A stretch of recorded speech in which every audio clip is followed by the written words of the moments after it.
Hello, this is Jonathan Cottle with What's Trending. This is your source for everything in the social media realm. We introduce you to a new app by Twitter called Vine. Today, we're going to show you all of the PR opportunities involved with Vine.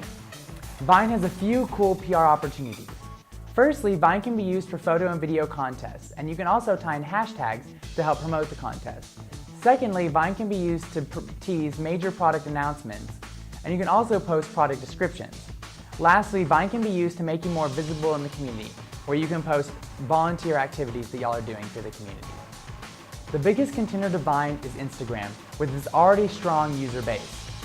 Instagram introduces 15-second videos and 13 new video-only filters. Instagram has 130 million monthly users, but only had 13 million users before the video app went to Android earlier this month.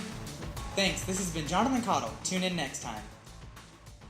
What's Trending is produced through the Outpost and the College of Media and Communication at Texas Tech University.